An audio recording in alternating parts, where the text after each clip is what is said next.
students. Today we will see the lecture 4 on rectifiers, and I am Shayandeep Ghosh.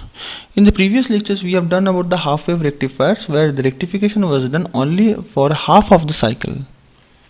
Here the rectification is done in full cycle for both the positive half cycle and the negative half cycle.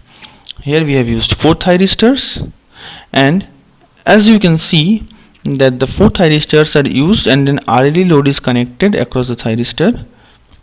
Now what happens? During this positive half cycle, T1 T2 is triggered, so the current flows from I1 to T1 to the load, then again T2, and then back to the source. Now what happens in the second negative half cycle?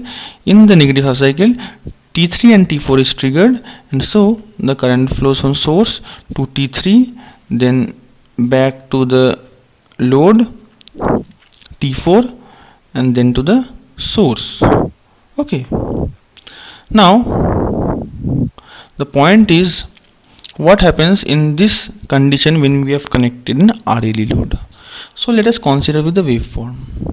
Suppose at this point we have triggered T1 and T2, the alpha. So what T1 T2 is an on state. So here T1 T2 is in the on state. So we get an output voltage. So here we have got this output voltage. So we have got this in the output voltage.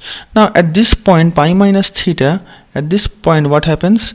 The value of the instantaneous input voltage reduces below the back EMF E. So hence the output voltage is also reduced below this back EMF E. Now due to this, what happens? The back EMF tries to oppose the, or back EMF tries to reverse the polarity of the current. So that's why what happens during this alpha to pi minus theta, my load current was increasing, but as the output voltage become less than the back EMF, it is trying to oppose the current, it is trying to reverse the polarity, hence my current starts decreasing. And during this period of time, my di dt is negative.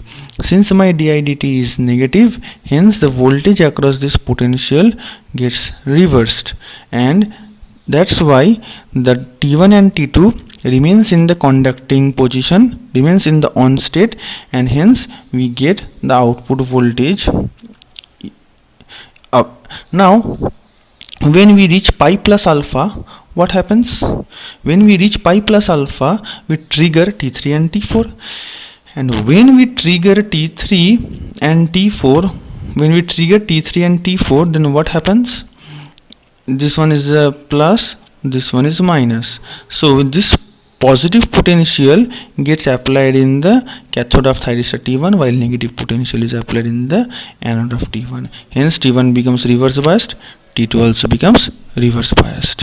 That's why we can say that by turning on T3 and T4, we have reverse biased T1 and T2, and so the T1 and T2 is reverse biased, T1, T3 and T4 is turned on. Again the current starts flowing from source to T3 to T4 and then back to the source, and hence we can see again that my output voltage,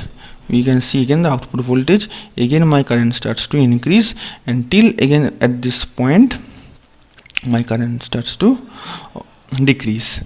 Okay, now here this is the average output voltage, where we have found out the 2 root 2 by pi Vi cos alpha. This is the RMS output voltage, which is equal to the input voltage.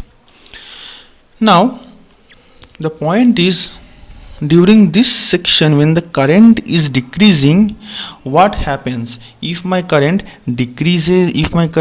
reduces to 0, so we will see in this section. This one is in the continuous conduction mode, where I can consider the current is in the positive part. In the positive, the current has always some positive value, but in this case we can see that the current is reduced to 0. So now let's see, again at this alpha we have triggered T1 and T2, so we get the output voltage. Now what happens from this point, from from this point my current starts to decrease, right? My current is decreasing, and at this point I need to trigger T3 and T4, but here you can see that the current has reduced to 0 before we can trigger out T3 and T4. So here when the current is reduced to 0, what happens? The T1 and T2 will obviously turned off because there is no current flowing through thyristor T1 and T2, hence T1 T2 got turned off. But here at this moment I still didn't turn on T3 and T4 because I have not reached this pi plus alpha state.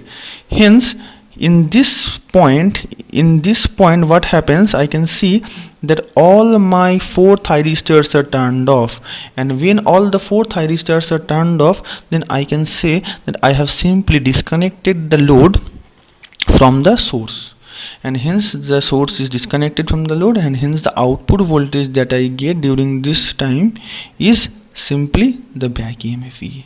So here we can see that during this period when the current is 0, all thyristors are turned off, we get the output voltage as E.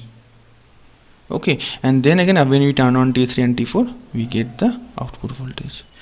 So this is what we do. I hope you've understood. Thank you.